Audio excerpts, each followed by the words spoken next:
Dr. Willard is, as I mentioned, at University of Chicago. He was the president of the marine biology lab there for 3 years. Before that, he was at Duke University for 12 years, directing the Institute for Genome Sciences and Policy, which involved over 100 faculty in a very interdisciplinary structure. And he actually was at Stanford from 1989 to 92. I think the earthquake sent him away. So in the genetics department. And his research focuses on the nature and the consequences of the X chromosome. So it's a great pleasure to have Dr. Willard.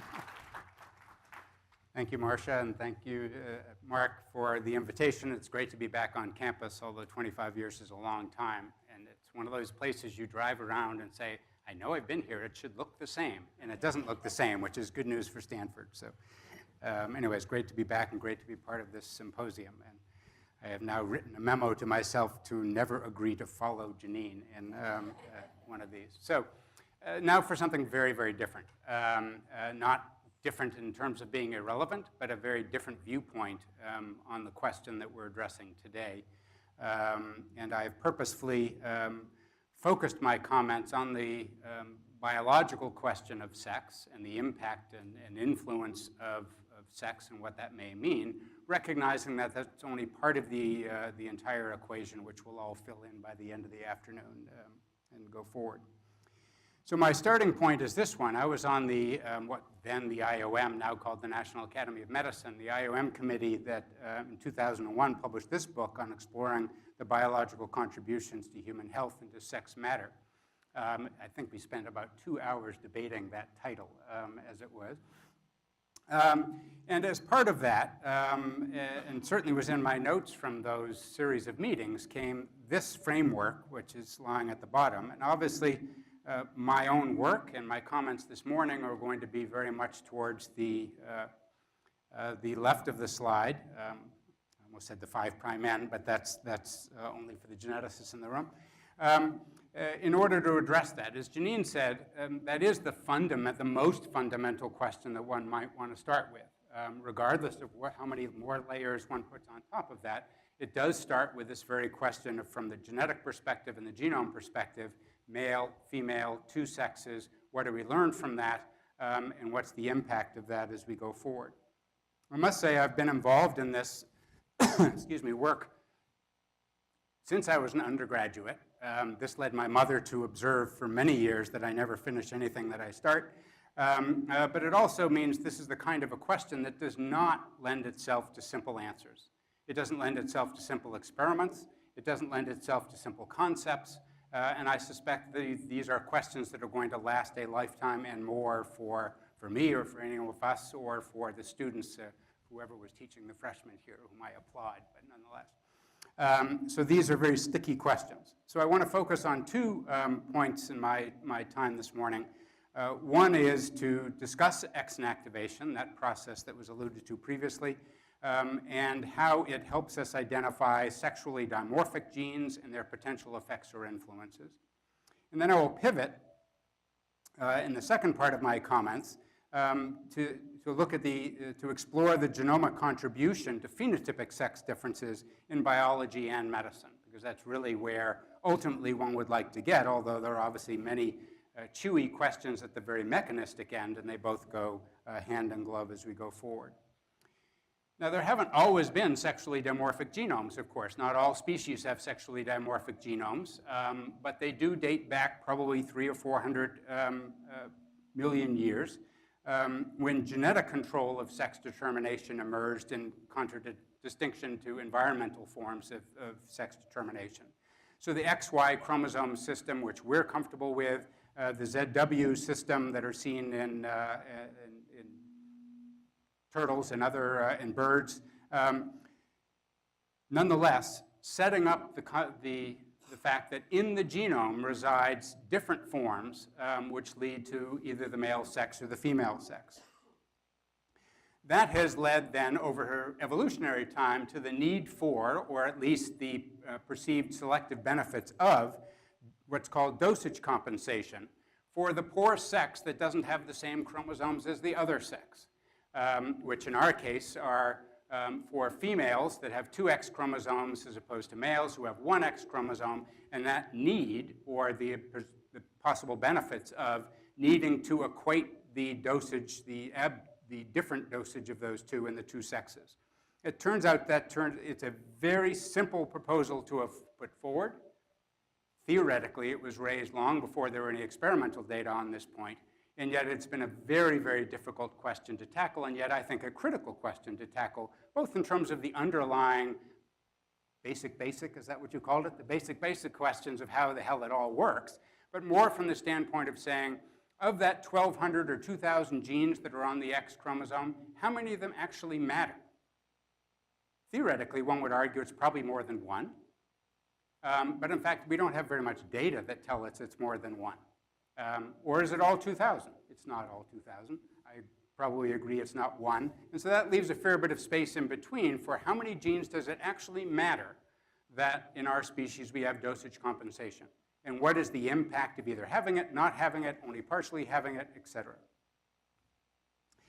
And at least more obvious in some species than another, the selection of sexually strategic traits on the sex chromosomes that allow mating protocols to move forward successfully, which from an evolutionary standpoint is the whole point of the game. So dosage compensation is actually critical. We know it's critical, in part from what I said previously, but it has emerged at least 3 different times completely independently of one another. There's actually no simple connection among the 3 known forms of dosage compensation that I've got on this slide. One, using the example of Drosophila melanogaster, in which it upregulates the XY genome, upregulates gene expression on the X. It simply gets transcribed at double the rate as a form of dosage compensation, or near double the rate as a form of dosage compensation to equate the 1X versus the 2X form.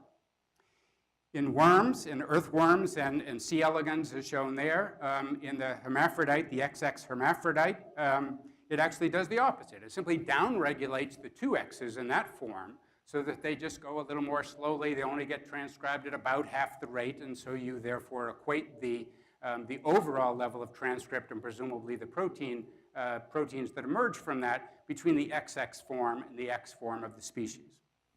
And in mammals, as shown as the bottom, as pointed out by Mary Lyon, who's shown there. I always have to say that because too many times people go, oh, you're so nice to have a picture of your mother on your slides.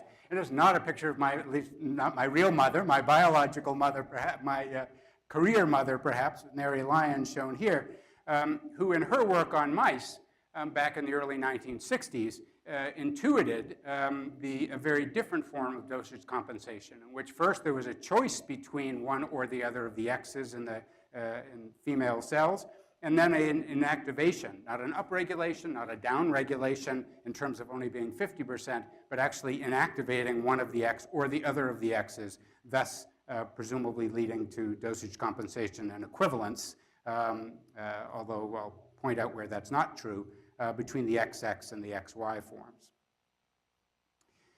So I will say, what attracted me to this 100 years ago when I was an undergraduate was of all the forms of dosage compensation, this is the only one in which a distinction has to be made. And there are very few examples of this in the basic world of biological research.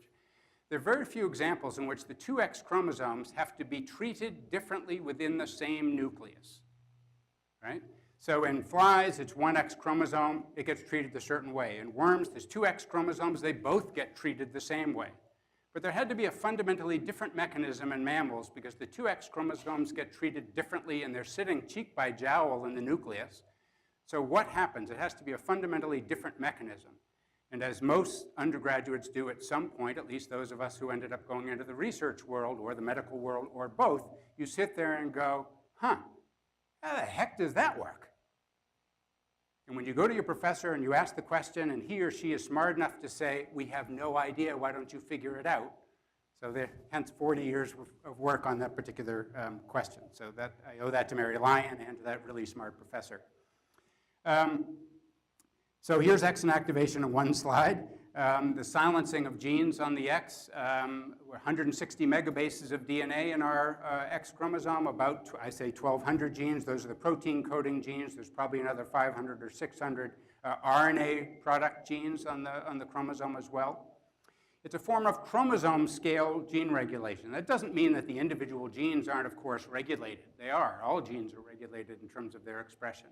But here's some large effect pointed out by Bruce Catnack way back when for a whole variety of incredibly interesting mechanisms in science, in which the regulatory event operates at the level of the chromosome, not at the level of gene 12 and another mechanism at gene 462 and another one yet at 1,109.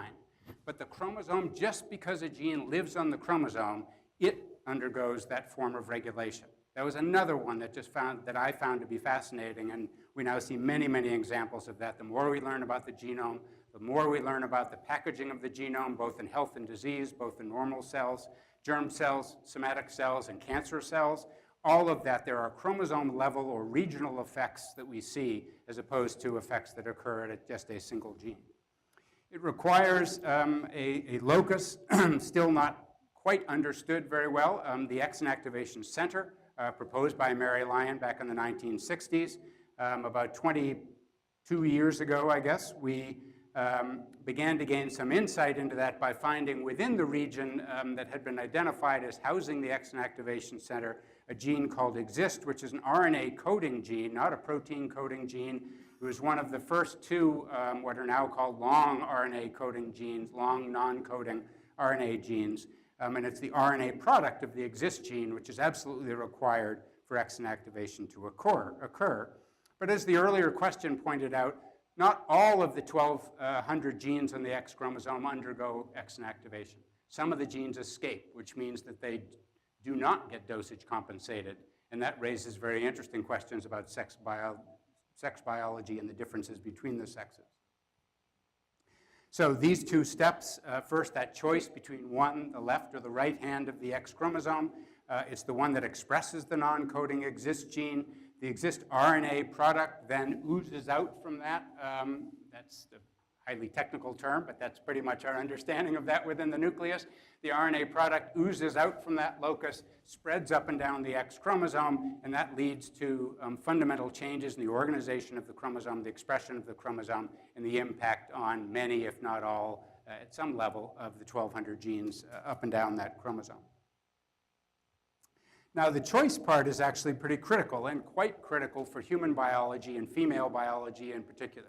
What I was always drawn to, and many in the field are those examples of biology, of biological mechanisms that are available only to or used only by the females of our species.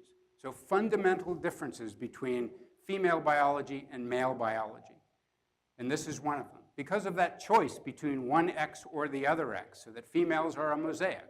Some cells expressing the genes that are on the paternally inherited X chromosome, some cells expressing genes that are on the maternally expressed copy. That mosaicism doesn't exist in me, doesn't exist in males in this room and elsewhere. So that is an aspect of human biology, a mechanism of human biology that is available to only half the people of our species. It's quite remarkable in its own right. So here's however, it is essentially a coin flip. X inactivation and early embryogenesis happens somewhere around the 64 to 128 cell stage, depending on which study you choose to believe. So it is a coin flip, and you would expect to see a normal distribution in most individuals, and you do. This is some data from a student in my lab quite a while ago of about 1,000, quote, normal, unquote, females, adult females in the population, and testing which allele or the other alleles that were being expressed from that X chromosome. And Mary Lyon was right. It's pretty much on average about 50-50. That's the peak of the distribution. But you get exactly what you would expect from a distribution, which is long tails. And what's remarkable is that there are significant proportions of people in the population. It's not a huge number of people in the population, but somewhere in the 2%, 5% range are women who have substantially non-random X inactivation. It's not 50-50, it's not 40-60, it might be 98-2, as are shown here in the two tails of that distribution, or something quite extreme. So why does that matter for biology, or why would that potentially matter for health?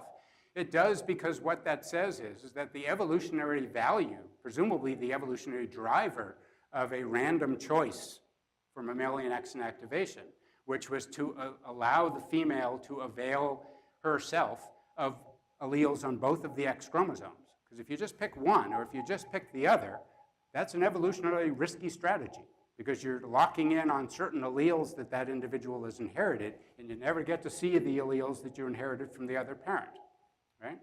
So random X inactivation has, at least theoretically, an evolutionary imperative behind it, and yet there are individuals in the normal population, the typical population, who have very extreme forms of X inactivation, as shown here.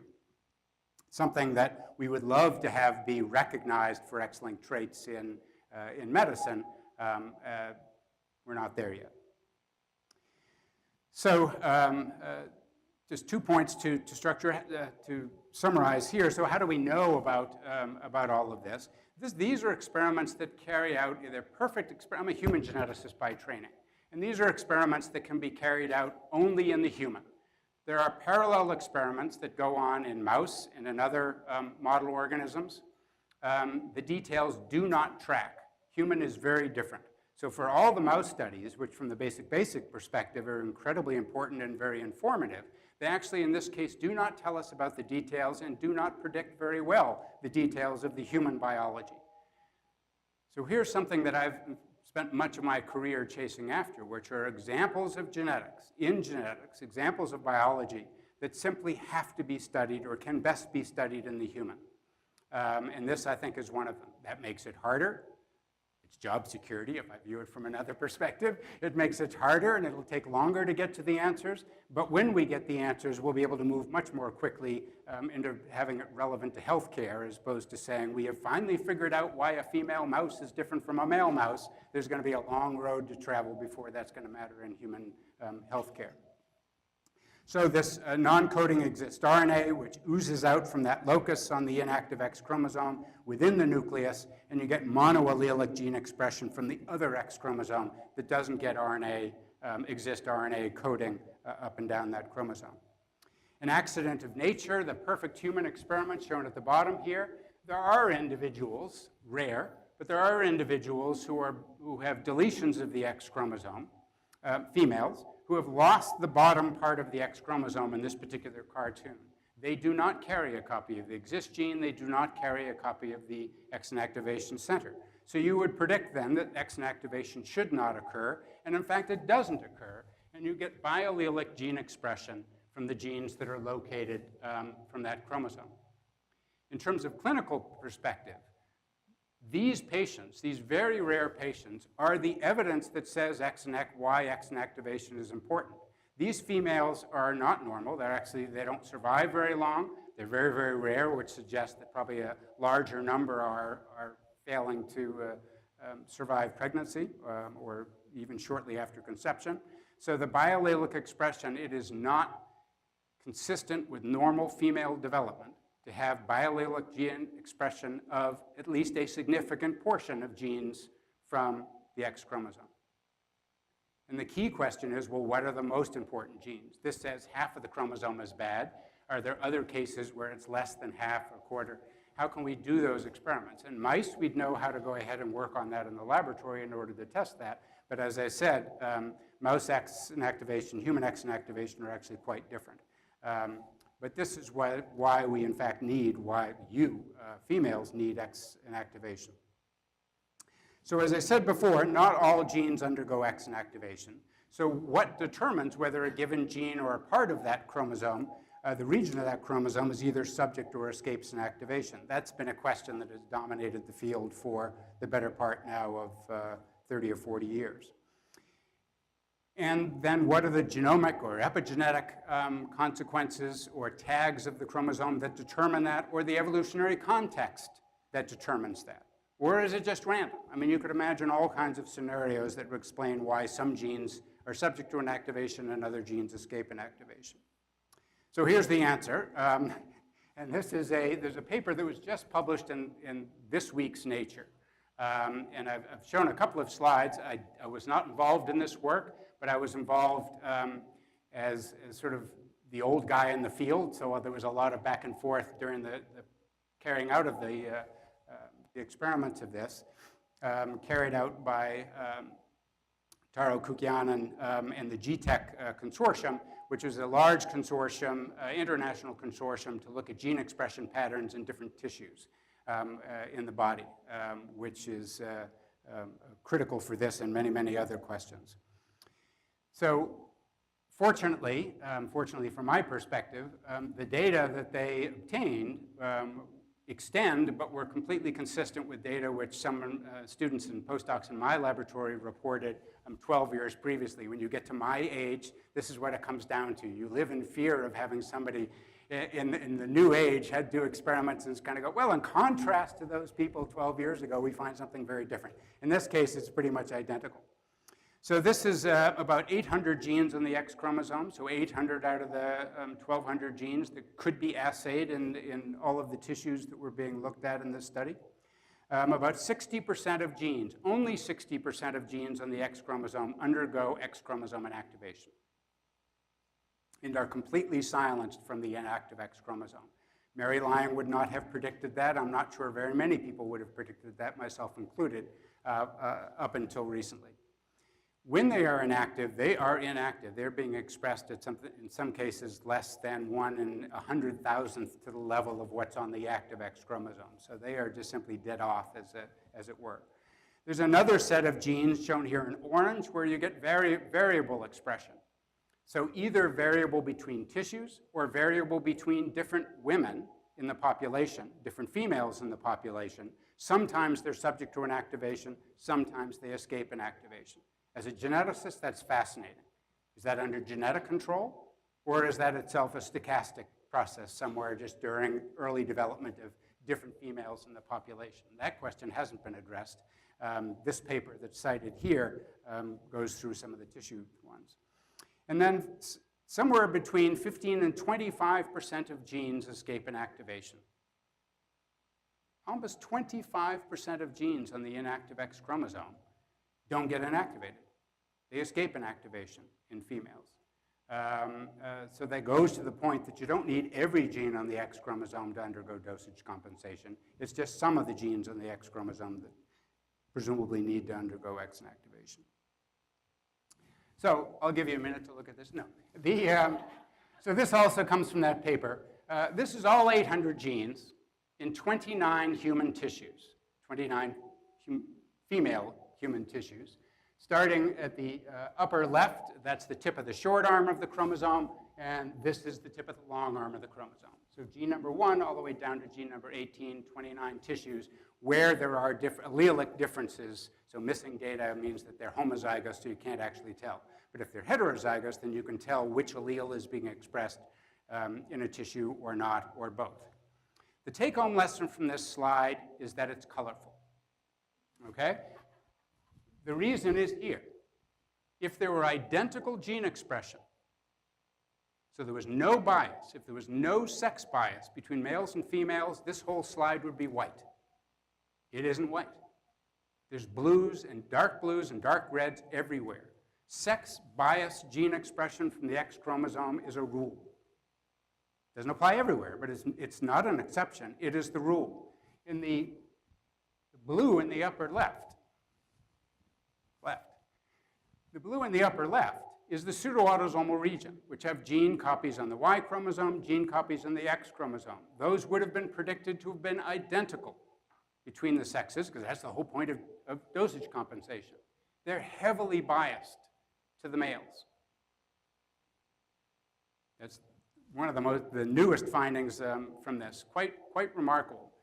And then you've got a whole bunch of red genes going down the chromosome, which are more overexpressed in females. Now, the darkest red ones are the ones that escape an activation. They fail to be dosage compensated. You predict those. If anything escaped dosage compensation, then it would be more expressed in females.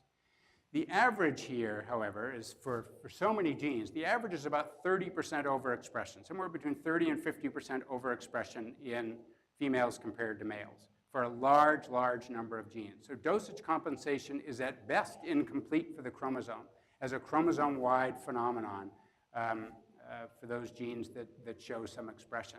So that's a fundamental biological difference, despite what every textbook, my own included, tells you about dosage compensation, which is that it's supposed to equate gene expression between males and females. It fails, right? But nature never fails. It's only scientists who fail. So we sort of missed this picture. The whole field missed this picture until fairly recently, and this is the most robust version of it. This is a little easier to understand if you just read the English instead of the dots. So many aspects of X inactivation show enormous variability among tissues and individuals, and that's a unique feature for female biology. That is not going to apply for male biology. Dosage compensation is substantially incomplete, as I just said, both for individual genes in terms of one tissue versus another tissue, et cetera, and up and down the X chromosome. And the patterns that we see there that underlie significant gene expression differences for sex-linked genes, and what's not shown on that slide, but I'll show you in a moment, for autosomal genes. So there is, in fact, a global effect, sex effect, on gene expression between males and females. It's easy to point to the X and the Y, that's the low-hanging fruit, and look for the gene expression differences there. But there are autosomal genes that respond to the sex of the cell in which they find themselves that have to be accounted for in terms of male versus female biology and male versus female health or disease. So let me pivot at this point to talk about the genomic contribution to sex differences in biology and medicine, having summarized in fairly rapid fashion some of the new biology in this. And I come back to this point where there may be other issues. I mean, for most of these, I'm going to talk about sex differences. We have no idea if there's gender differences in terms of gene expression, at least not that dovetail with the kinds of data that I'm going to present here. So that's all going to have to be ferreted out over time, and how to do that is going to be tricky. It's not easy. But human biology and medicine is never easy. We just have to do it. So this is a slide I've used for years in teaching either my undergraduates or medical students. The headline at the top is a little overstated, but it gets people's attention. So males and females have different genomes, full stop. Right? The argument that all humans have the same genome, and therefore you would have an expectation that we're all going to have the same biology, it just doesn't make any sense. You can't, I mean, Janine made the same point. You just can't defend that conclusion. So males and females have different genomes. We have the same number of autosomal genes, but there are different gene expression differences between males and females, and of course, because of the Y chromosome, there's a subset of genes that reside only in males and are expressed to one extent or another only in males. So our genomes are obviously highly similar, but they are not identical, and we shouldn't treat them as if they're identical. Now, I'm a geneticist, and like a man with a hammer, everything looks like a nail. So this is the geneticist's view of sex differences, XY versus XX. And there are at least 5 different effects that we're going to need to account for in the fullness of time that could be explained by any of these. First of all is the presence or absence of the paternal X chromosome because of potential imprinting effects. Right? So females have a paternal X chromosome, one of the 2 X's. Males only have a maternal X chromosome. So whatever information is from the paternal X chromosome, only you females have access to that. On the opposite, the flip side, the presence or absence of the Y chromosome, which everyone understands. Dosage and expression of X-linked genes, which you've just gone through, and mosaicism for X-linked variation in X-linked genes in females and only in females. I mentioned that previously. And then sex-biased gene expression around the genome. And that's ultimately what we'd really like to know in terms of sex biology, right? From the genetic genomic expression, standpoint, which genes are being expressed in a different way or at a different time or in different amounts simply because they happen to live in an XY cell or they happen to live in an XX cell. Because that's the most fundamental part of the biology from which then all kinds of things will happen post-conceptually all through the lifespan But unless we sort of start at the beginning, we don't have something to build on. And that's something which current research is moving towards. So the kinds of mechanisms that could contribute to obvious phenotypic sexual dimorphism are dosage of gene products. Those are the genes that escape inactivation. We just saw literally hundreds of examples of that. Manifesting recessive X-linked alleles, which have been known for forever in terms of medical genetics and health. The possible effect of either Y-linked gene products or indirect effects of the Y chromosome. The Y chromosome in the majority of males is chock-a-block full of heterochromatin. And there's a well-known phenomena in other species that the presence of large amounts of heterochromatin acts as a suck that draws away heterochromatin from elsewhere in the genome. So the presence or absence of a Y chromosome, simply by that indirect measure, could influence gene expression all around the genome.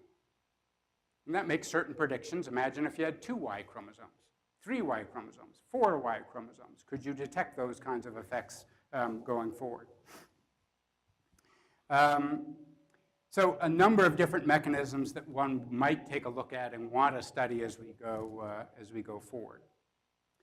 Now, so having finished up, as Marcia said, I was president of the Marine Biological Laboratory, which is owned by the University of Chicago, because many of you might go, a marine laboratory in Chicago? What don't I understand about our geography? But their board wisely realized that in their lifetime an ocean was not going to arise anywhere near Chicago, so they went out and they bought part of the ocean on Cape Cod. And I was there for 3 years in order to help make that change from MBL being a private organization, a separate autonomous organization, and one being part of a larger university. Having done that job and now re-entering academia and re-entering both the worlds of research and healthcare, these are some of the questions that I'm now turning to.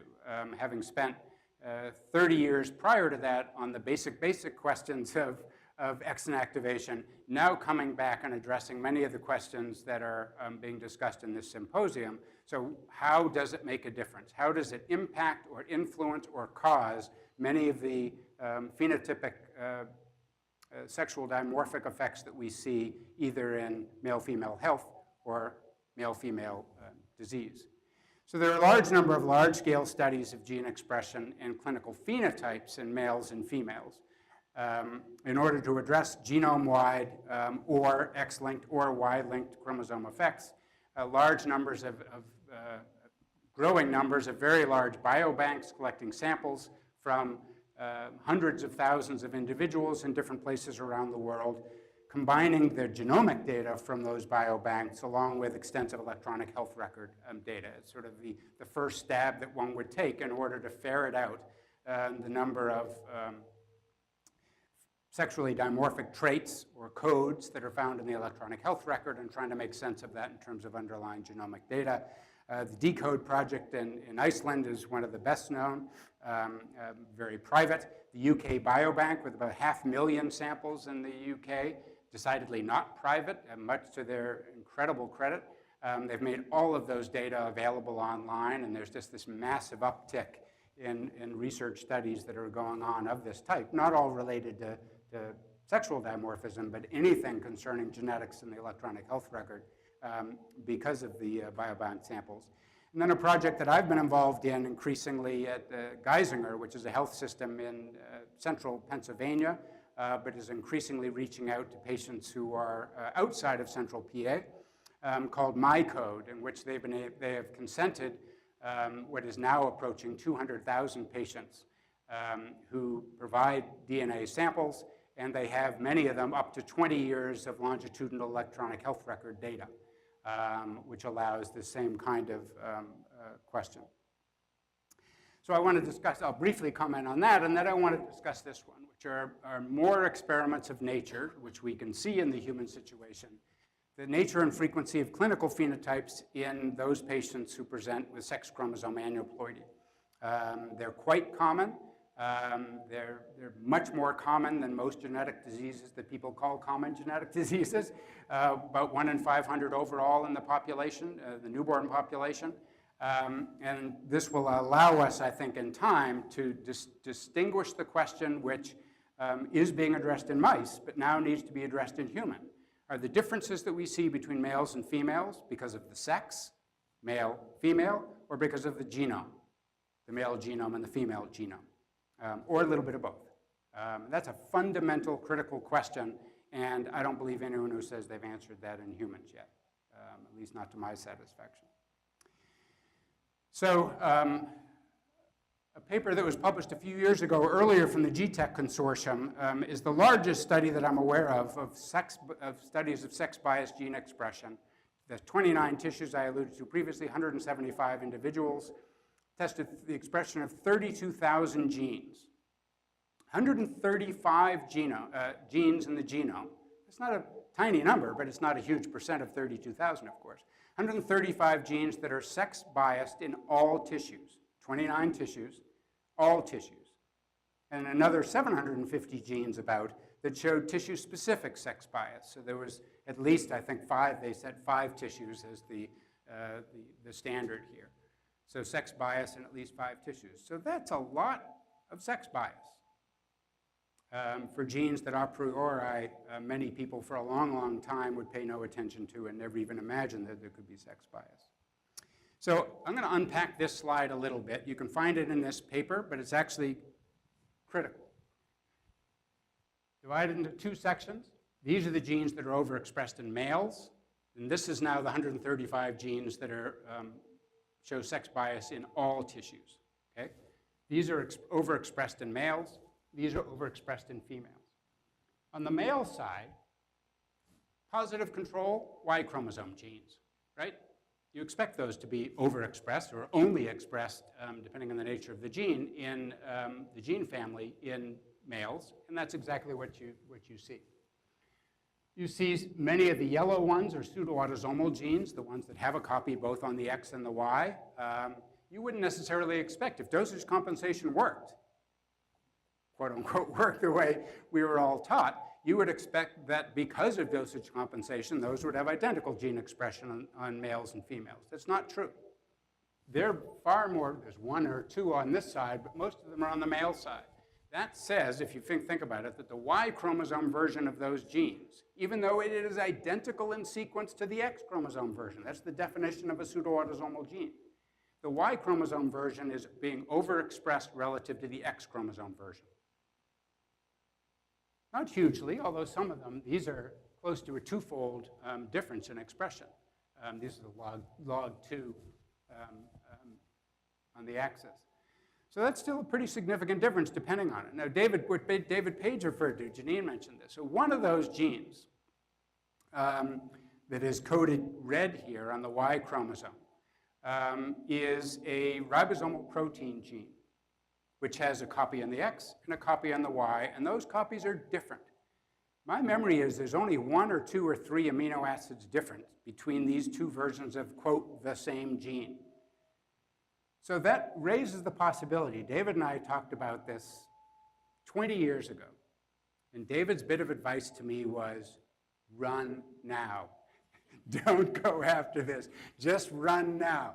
Well, now I'm old enough, I can come back. It doesn't. So I think this is a fascinating question. Males have, that means that ribosomes, in which all the translation from RNA to protein is being carried out, the ribosomes in males are different from the ribosomes in females. That's one of the, other than DNA replication, the translational machinery is like the second biggest, most general effect that sort of influences all of biology, and it's fundamentally different in males and females. Now, those 3 amino acids may functionally have no impact, but that's a question that now can be addressed. It could have been addressed 20 years ago. David just didn't want to do it. But I think that deserves to be addressed. So a lot of Y genes and a lot of pseudo-autosomal genes, and most of these are blue. The blue genes, if you will, are autosomal genes, which are overexpressed in males. And there's blue genes on this side overexpressed in females. So that's a non-trivial number of genes spread around the genome that shows sex differences. The most dominant factor on this side are X-linked genes. And that's not surprising because X-linked genes that escape inactivation, you expect them to be more overexpressed in females relative to male. But the fact that this is even a slide says that there are clear biological differences between males and females in terms of gene expression. I'll pick up a bit of speed here just because I know these are going to all be online anyways. And what time am I supposed to finish? Thank you. If you ask what genes on the X chromosome explain the gene bias, the sex bias, and between different tissues, the answer is it's all the escape genes. It's the escape genes that are different between different tissues, but always biasing in favor of female expression.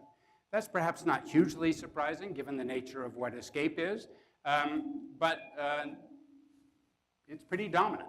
That's one of the major effects of X inactivation, or in this case, the failure of X inactivation for some genes, contributing to sex differences in our species. So that suggests the possibility from a mechanistic or evolutionary standpoint that the escape genes provide sort of an approach for tissue flexibility and adaptability. A gene that gets subject to inactivation, they're dead off. That's not a very adaptable approach. The gene has simply been silenced, turned off, not to be reawoken. So the escape genes may, in fact, provide that adaptability. And of note, that's for female biology, not male biology in most instances. Alternatively, of course, they could just be passive escapers. That the reason they sort of can be expressed any old way they want to be is because they're actually not very important. But if that were the case, I mean, that's a question that has to be addressed in a serious way. But if that were the case, then why is it only the ones on the inactive X chromosome? Wouldn't you also expect some of those to have been on the active X chromosome if there were genes whose levels of expression just frankly doesn't matter very much? And we know that's true. There's plenty of genes whose absolute level of expression doesn't matter very much over a factor of 2. How do we know that? Recessive traits, right? We're all carriers for all kinds of genes that, if homozygous, would be an autosomal recessive trait. So that says that 50% gene expression versus 100% gene expression doesn't matter for those. So it could be that, but why would this only be the inactive X, not the active X chromosome? And in any case, they're relevant genes for thinking about candidates to explain the biology of sex differences.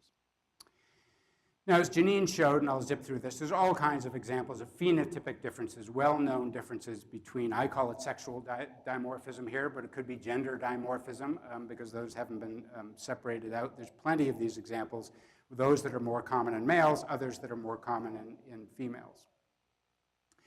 So one approach for doing this is to go into these large cohorts. This is from Geisinger, the MyCode cohort, in which the sex of the samples being explored, and thus the electronic health records that go along with them, sex in this case was not observational from the physician or from the patient who said, well, no physician asks a patient, are you male or female? They'd simply look at them and they write it down in their notes. But these are done by the genome. This is the male genome and the female genome, simply looking at gene expression patterns along the chromosomes in order to put them into the blue or the red pile in this case. So large numbers in order to look for clinical laboratory values that show a male or female differences or diagnostic codes that show male or female differences. And there are plenty of them. We don't teach that very well to medical students or residents or anyone else, but there are plenty of them. And we need to think about human health and human biology as sort of two different forms that are relevant for the individuals. That's early work that is getting started now. So I want to say something about sex chromosome aneuploidy, because I think there's some real clues that lie here to try to understand the basis for sex differences between XY males and XX females. And I think the two most obvious, the perfect experiment, if you will, the experiment of nature, is comparing XY males to XY female and XX females to XX males. those two forms of what used to be called sex reversal, but is now given a far more appropriate set of terms, those are quite rare in our species, somewhere in the 1 in 20,000, 1 to 30,000 in the species. But there are individuals who are phenotypic males, but have an XX chromosome composition, and phenotypic females who have an XY chromosome composition. So in a perfect world, those are the patients who in fact could tell us whether all of the sex biases, what I've described as sex biases, is that due to sex or is that due to the underlying chromosome constitution of the cells found in those individuals. So this is my perfect experiment, but because they're so rare, you actually can't, I don't think we can do those experiments terribly well. In order to address the effect of sex, the effect of an X versus the Y chromosome, and ferret that out. The alternative is to look at another form of X chromosome aneuploidy, or sex chromosome aneuploidy, and that's XYY males to compare to XY males, or XXY males to compare to XX females. Both of these are much more common. XYY males are found 1 in 1,000 male births. XXY males, Klinefelter syndrome, is found about 1 in 600 male births. So there are plenty of such individuals around. They are both underdiagnosed. Klinefelter's especially, probably only somewhere in the neighborhood of 25 to 35% of Klinefelter's cases are diagnosed. So these estimates come from population screening in the absence of a phenotypic measure. So these, I think, are much good surrogates for addressing some of the same questions. XY males versus XYY males to look at the effect of having an extra Y chromosome. XXY against XY to look at the effect of extra X, controlled now for male sex. And XX females and XXY males looking at the effect of extra Y, but that one is obviously conflated because there's a change in the sex at the same time. So I think there are some experiments that can be done there. And there are examples where this has already been done, in early stages, for example, in Klinefelter syndrome, where we talked about Janine talked about autoimmune diseases earlier, which are much more common in females. So the experiment is, if you go to males, XXY males, Klinefelter males, do they have the typical male frequency of autoimmune disorders? Or do they have a female level of autoimmune disorders? And there's emerging data that argue that, in fact, they are much closer to having the female level, which points to the extra inactive X chromosome as, quote, the culprit, by mechanisms yet to be described. Could be specific genes, could be something less direct than that in an XXY as opposed to an XY that would explain that rise in incidence of autoimmune disorders. Osteoporosis, if you just go into the electronic health records and you ask for what are the most common ICD-9 or 10 codes that show up that aren't seen in typical XY males but are found in Klinefelters, osteoporosis is one of the first ones. So there's a female bias trait, typically, which now pops up in males, presumably by virtue of the fact that they have a second X chromosome. Again, mechanisms to be sorted through, but that's the kind of experiment that I have in mind for looking at these relatively common disorders to sort through. So the fact that there's a chromosomal basis for at least some of the sex differences that we see in our species is increasingly, I think, well appreciated. Not completely widely well appreciated, but it's increasingly appreciated. There's clear, robust evidence now for sex differences in gene expression and for a role for X inactivation and a role for the interplay between the X and the Y chromosome in explaining that. The biological mechanisms in any of the genes and pathways responsible for this are yet to be determined, and I think those are sort of the quintessential human experiments that need to be done, human material or human patients themselves. I'm a big fan of animal studies when they make sense. I'm just not sure in this case that we will learn very much because of it. There's 150 million different years worth of evolution between a happy mouse and a happy or unhappy human. And a lot happens in 150 million years, so I think we can get there. And I think this whole notion of sex differences is the existential human question. I mean, this really is. And that both makes it, there's an imperative to explore it, but it makes it very tricky and hard to do, right? These are experiments that we want to, questions we want to ask, experiments that we want to do in which large segments of the population, if not everyone, has a vested interest. We all want to know the answer to this question. That's not the best way to do science in a perfect world, but this is the world we have. But I think that's what calls for interdisciplinary efforts like you have here and other places, and bringing together groups of people from different fields in the natural sciences, the social sciences, population, individuals, basic scientists, and health scientists in order to address those questions. And time is going, I started in 2001 with this when I said I was on the IOM committee that led to that study. That was the first time many of us had been in a room with scientists of a different flavor, if you will, social scientists, natural scientists. Everyone came in with some sort of bias, either intended or not, on what we thought explains sex differences. It was an absolutely fascinating 6 or 9 months worth of meetings. That I learned a lot. It wasn't always comfortable. But that, after all, is why we do this business. And I think the question is so important that we would be missing something.